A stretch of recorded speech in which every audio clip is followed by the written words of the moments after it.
Is weight training on your to-do list, but somehow you still haven't gotten around to getting started?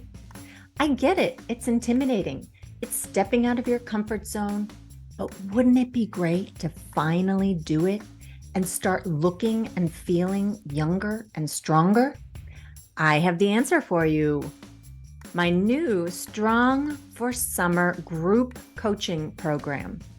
I've got 6 spaces in this unique 8-week weight training Kickstarter where I'm going to be helping you get started weight training either at home or the weight room, your choice, so you can get stronger in time for summer. If you're interested in learning more, reach out to me in Instagram in my DMs or send me an email at lynn@befitafter40.com. The information is in the show notes. Welcome to 40 Plus Fitness for Women, the show where we talk about all things fitness related to women in midlife who are going through the menopause transition or have gone through the menopause transition or are preparing to go through the menopause transition. And actually today we are going to be talking about perimenopause and menopause directly, which is something we haven't tackled before on the podcast. So we'll be going into that, what they mean, what you can expect, how your body changes with age, and also about how weight training keeps us young, and a little bit also about how to get started with weight training. So pulling this whole picture together, kind of explaining why the heck I'm here, on my soapbox talking about weight training for middle-aged women all the time. So let's get started. So first of all, a few definitions. What is menopause? And I'm going all the way to this level because even though I'm 52 and post-menopause, and so I actually went through menopause in my mid-40s, I kind of knew that I was going through menopause because the doctors had told me that, but I had no idea what that really meant. I didn't know the definitions of anything, and I kind of went through it completely in the dark. And I am hoping that other women don't have to suffer the way I did. So that's why I'm going to go all the way to the basics and go through it. Let's start with some definitions. So menopause is actually a single day. So that is the day when you haven't had your period for 12 months. So if you haven't had your period for 11 months and, 20 days, and then you have your period, well, guess what? The counting starts back at 0 again. And you can expect in those last months, even in the last years, before you actually finally hit that menopause day, that your cycles may be very irregular. In fact, that time before your menopause day is called perimenopause. And that's 4 to 10 years before the menopause day when you experience symptoms, or it could be that you don't really experience symptoms. One of my best friends, she didn't have any symptoms really. Okay, a tiny bit of hot flushes, and that's it. So she went through it with no problem at all. And then other women have, a huge array of symptoms. So it really varies. And then post-menopause is the time after that one day of menopause for the rest of your life. So what's really interesting is how little this is actually talked about when you consider that the average lifespan of a woman is about 82 years. So I took a few big countries, UK, US, and actually the country I live in, which is Finland, and took the average there. And the average lifespan of a woman is about 82 years. And the average time when a woman goes through menopause is at about age 50. And if you think that there's still a big range of when women can start menopause, it could be, much earlier than that. Like me, I went through menopause at 45. Somebody else might be even earlier in their 40s than that. And then So if you think about like that early range, the ones who hit menopause in their early 40s, well, let's say they've been going through perimenopause for the 10 years before that. It means that perimenopause already started in their mid 30s. Okay. So, and assuming that they got their period somewhere around age 15, so that may mean that they had like 20 years of their life that they were in quote unquote childbearing years. Of course, at 15, we're hoping nobody's having kids, but you get my point. And then they start going into perimenopause at, let's say, age 35, and then they live to be 82. That means that actually the majority of their life, their adult life, they are spending in the menopause, perimenopause space.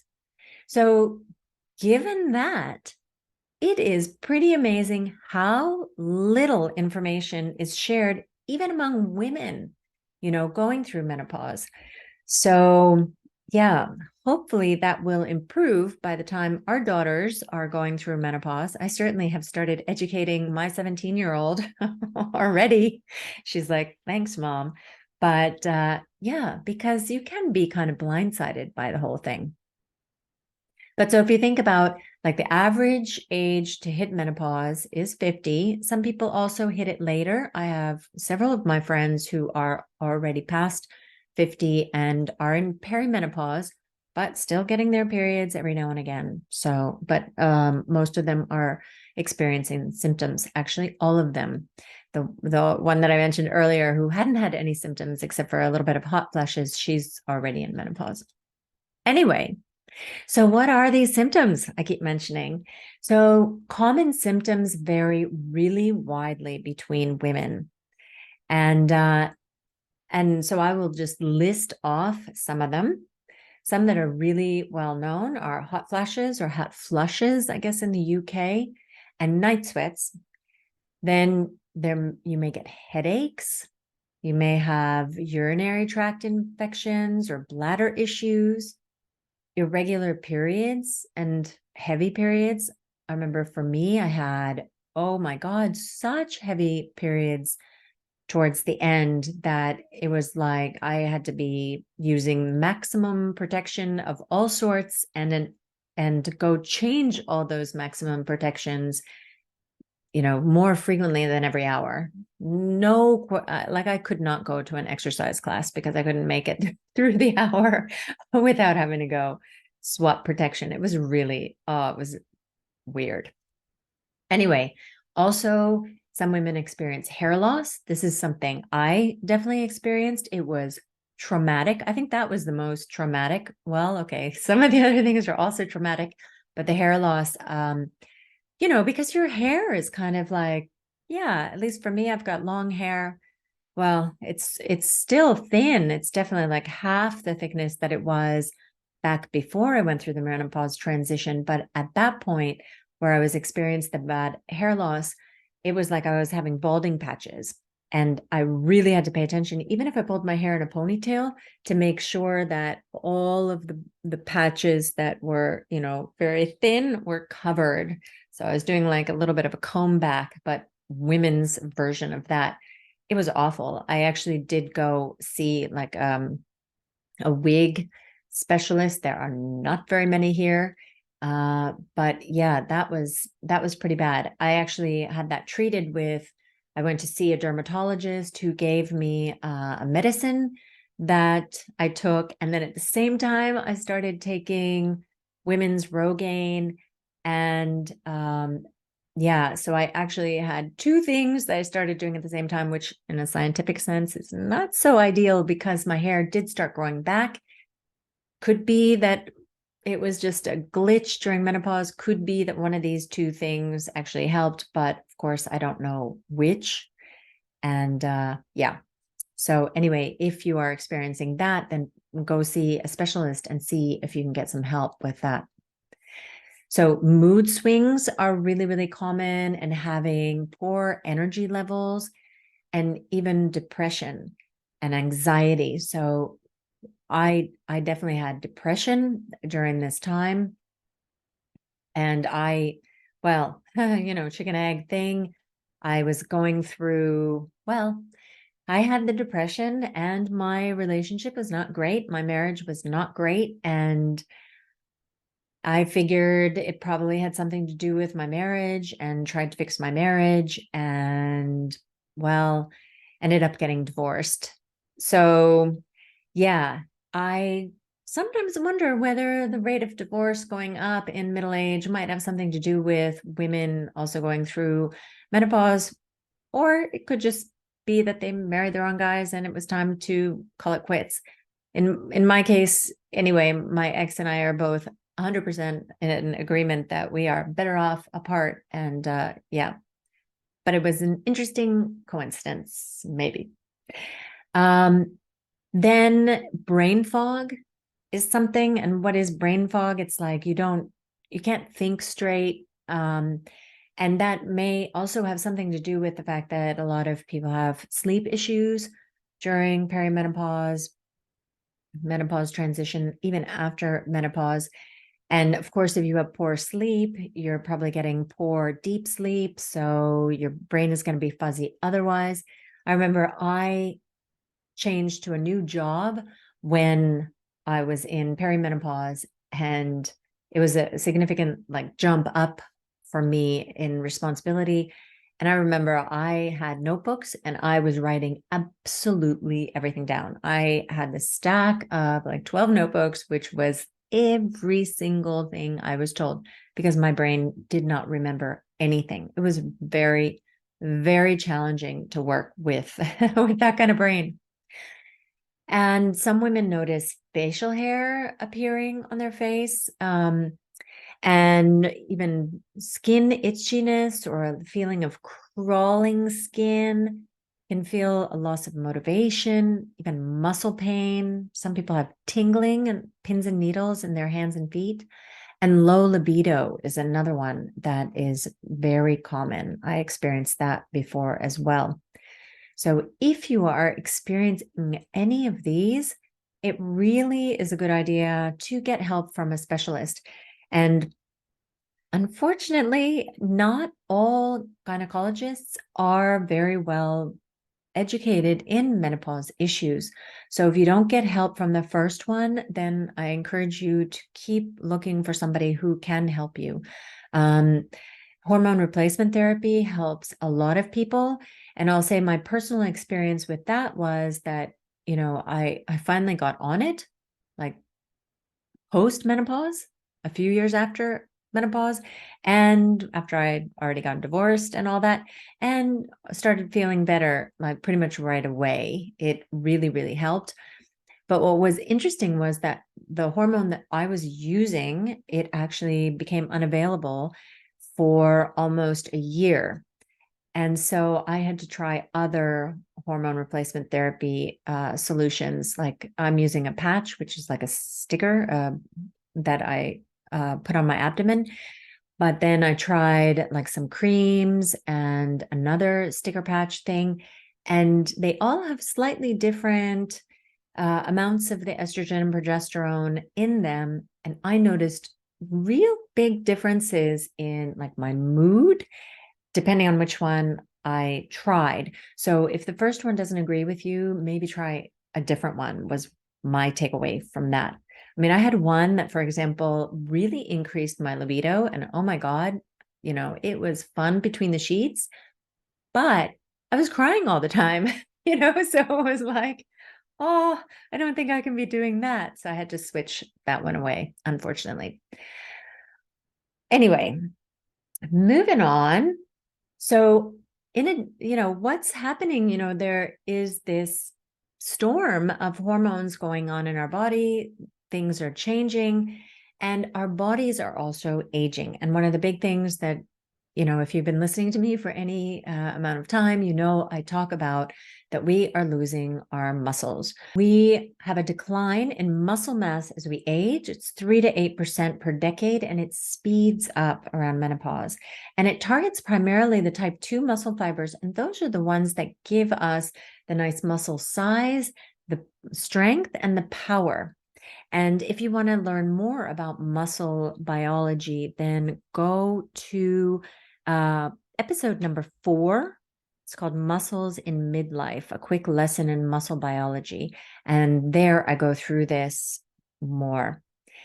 But when you lose these type 2 muscle fibers, when you're losing muscle in general, your basal metabolic rate decreases.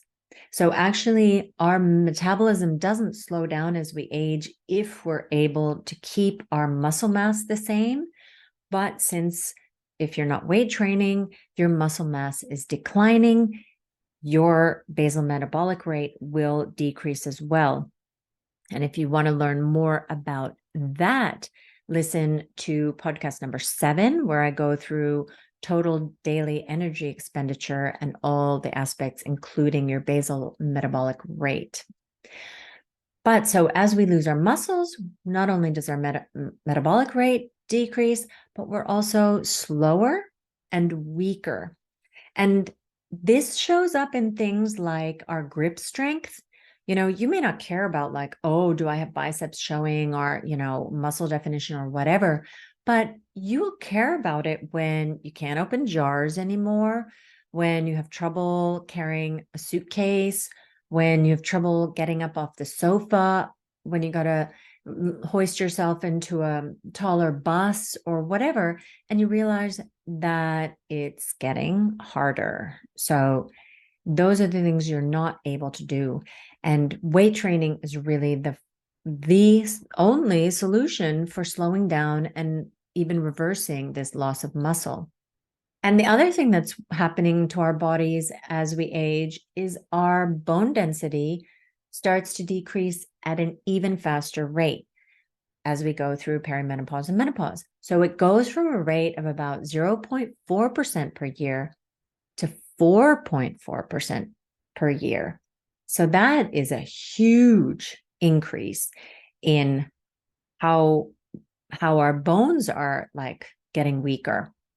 And as you may have heard, for a woman who's 65 or older, if she falls, there's a 50% chance that she will never walk again.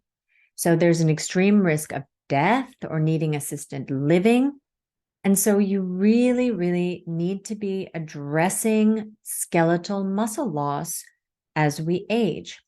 So resistance training has been shown to increase bone density even in postmenopausal women. Now, estrogen is our primary female hormone, and there are a few different versions of estrogen, E1, E2, E3, but the one that we're focusing on here is E2, and that is the one which helps us as far as keeping our muscles around, right? It's anabolic, so it lets us build. It promotes muscle growth. It promotes muscle strength by enabling our muscles to contract, okay? It promotes insulin sensitivity. It also regulates your hunger and satiety hormones. It helps control cortisol, which is our stress hormone. It can help in calcium absorption, which helps to keep your bones in good shape. And it also helps to stabilize our tendons and ligaments. So, I mean, all these amazing things that estrogen is doing to our body. And guess what? Estrogen, this E2 version of it, pretty much flatlines in menopause. So you can imagine when you get rid of all of those things that estrogen has been doing for us, we're kind of in trouble, right? So without it, you're losing muscle faster. You can't generate as much power and force. And like I mentioned, this may not matter to you as far as like, oh, I want to be a power lifter or, that you want to have big muscles, but it is going to matter to you when you can't get off the toilet seat, when you can't open the lid of a jar, when you can't lift your suitcase into the overhead compartment on the airplane, when you can't, get on the bus. You also become more insulin resistant. Your hunger control is off. Your cortisol levels are higher. So your baseline stress levels are higher. Your bones are getting weaker and you're more prone to injury. right? And also, this power and force is important for preventing those falls because it allows you to move quickly. It's also important for like how quickly you can cross the street. I mean, these are things you don't think about at this age, right? But soon, way too soon, they are going to matter, right? And strength training helps to reverse many of these things. And our body composition changes as we age. So when we hit the menopause transition, you may have noticed the meno belly, right? You start to gain weight around your midsection and your rate of muscle loss increases. And yeah, you look different and it feels really awful. You've got like a little bit of a muffin top over your pants. Nobody likes that. But resistance training actually stimulates, well, won't go into the details, but it causes a chain reaction in your body, which allows your body to actually make use of that visceral fat. It is not like spot spot reducing, like it's not like you're doing crunches and therefore your visceral fat goes away, but the strength training kicks off this effect in your body, which allows your body to use that visceral fat. So resistance training can counteract some of the consequences of the missing estrogen. So it can help you maintain and even build back your lean muscle. Of course, building back requires, systematic weight training. And heavy resistance training gets your muscles contracting strongly again. And that's why, like this low weights, high reps thing, it's not going to do the same thing. When you have heavy resistance training, then you've got to contract harder. Your muscles need to contract harder to actually lift that weight. And it's been shown to even increase bone density post-menopause and also strengthen tendons and ligaments. So briefly, how that works is that your muscles are attached to your bones using tendons, right? And so when your muscle, its purpose in your body is to move your bones, or your skeletal muscles' purpose is to move your bones. So let's take the example of the bicep. It is making the forearm come closer to your upper arm, right? So it's bending your elbow. And your muscle has tendons at the ends of it, which attach it to the bone. So when the muscle contracts, it pulls on that tendon that's attached to it, and the tendon pulls on the bone that it is attached to. And when you have that heavy pulling, it signals to your body that, hey, I need to have a stronger tendon so it can withstand this kind of pulling. And then when your tendon's pulling on your bone gets the signal that, hey, I need to be stronger so I don't break when I'm like lifting this kind of load. And that is the trigger for strengthening the bones, the tendons, and the ligaments. So, as I mentioned before, not all training with weights is effective. There is actually a science to building and maintaining muscle.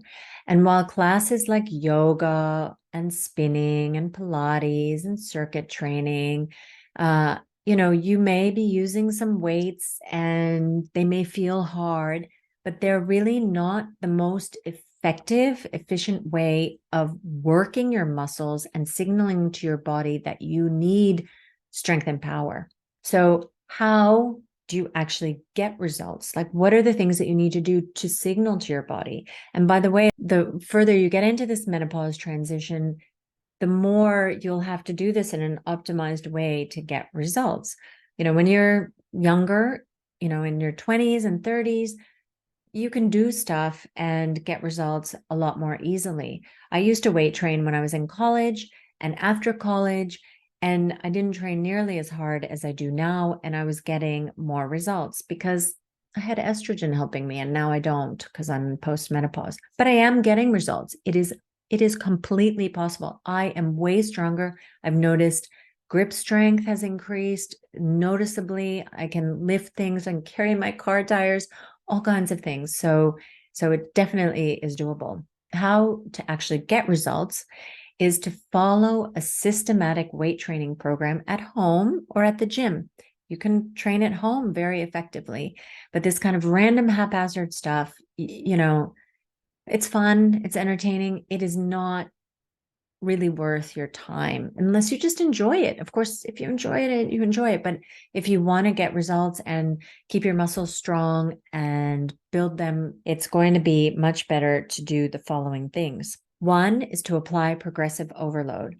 And that means that as your muscles get stronger, you're pushing them a little bit harder. You're going to increase either how many reps you do or the amount of resistance you're using. You want to get close to failure. So it's actually those last 5 reps before you hit failure that are stimulating change. So make sure you're pushing yourself hard enough. Then stimulate those muscles twice a week. So that's pretty much the minimum. And a lot of times that's the optimum because you do need rest days, for results. You need recovery time. So the 4th thing is 48 hours of recovery. Muscles are stimulated in your weight training session, and then they grow after that during the recovery time. Finally, prioritize protein because, like I say, trying to build muscles without protein is like trying to build a brick house without bricks, right? It's really not going to happen. So make sure that you're getting 0.7 to 1.0 grams per pound of body weight. That's about the ideal range for promoting muscle growth. Now, that is a good rule of thumb for people who are normal weight or fairly slender. If you're very overweight, then apply that to your ideal body weight, because otherwise it's going to be like just an insane amount of protein. So to repeat those, to get results, you need to apply progressive overload, get close to failure, stimulate your muscles at least twice a week, have 48 hours of recovery between working the same muscle groups again, and prioritize protein. And of course, when I'm talking about stimulating the muscles twice a week, it's not like you just do one set twice a week. You'll need to do a few sets. But I think 2 workouts a week per muscle group is great. So what I do, for example, is I stimulate my upper body twice a week and I stimulate my lower body twice a week. And if I'm having a really busy week, I have programmed my own program so that I have like option C in a way, which is a mix. So then I do upper body once a week, lower body once a week, and then a mixture of upper body and lower body during one training where I sacrifice some of my isolation exercises. So I won't do, for example, bicep curls and tricep extensions so that my weight training session doesn't end up being insanely long. In summary, aging brings with it a lot of negative consequences, and perimenopause and menopause do, just in a physical sense, it is changing our body in a significant way. But weight training really, in that sense, is the fountain of youth because it can halt or even reverse some of these changes. And I guess the main point here is that the sooner you get started, the better, because it is only going to get harder as estrogen declines. So please do yourself a favor and get going. If you're not in perimenopause yet, great. Oh my God, get yourself strong. Get yourself to the point where you're like, yes, this is great. I can do everything I need to do.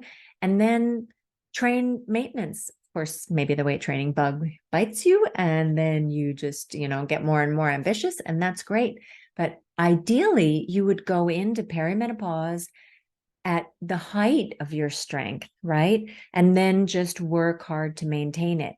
Kind of the worst case scenario is like me, who went in there not having strength trained in 20 years in any significant way, and then having to make up for it in a menopause situation.